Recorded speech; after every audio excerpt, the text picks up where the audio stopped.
খুলনা ১ আসনে বাংলাদেশ খেলাফত মজলিসের গণসংযোগ ও মোটরসাইকেল শোভাযাত্রা অনুষ্ঠিত হয়।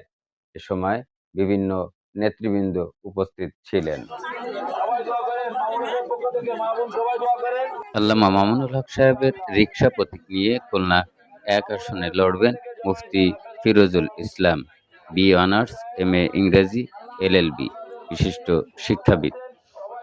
মোটরসাইকেল শোভাযাত্রা ও গণসংযোগ ও মোটরসাইকেল শোভাযাত্রায় উপস্থিত ছিলেন মুফতি সালিমুল্লাহ, সভাপতি বাংলাদেশ খেলাফত মজলিস বটিয়াঘাটা উপজেলা। আরও ছিলেন মুফতি নাসিম উদ্দিন, সাধারণ সম্পাদক বাংলাদেশ খেলাফত মজলিস বটিয়াঘাটা উপজেলা সহ এইচ.এম. জাহাঙ্গীর মাহমুদ, সহ সাধারণ সম্পাদক বটিয়াঘাটা উপজেলা সহ অন্যান্য নেতৃবৃন্দ।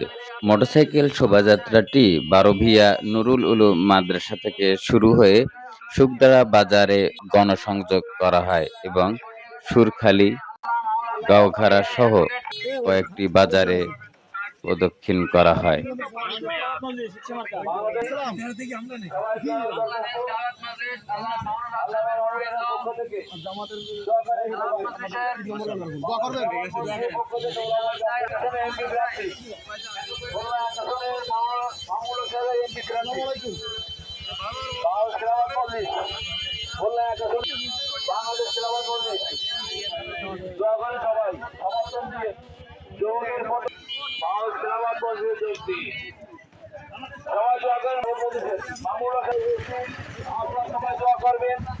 আপনাদের মাঝে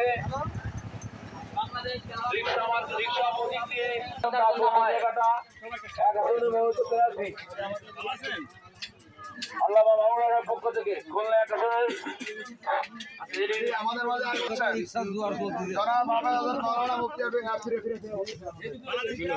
আমরা ওইদিকে ইতিহাসিক গণসংযোগ দিয়ে আসি।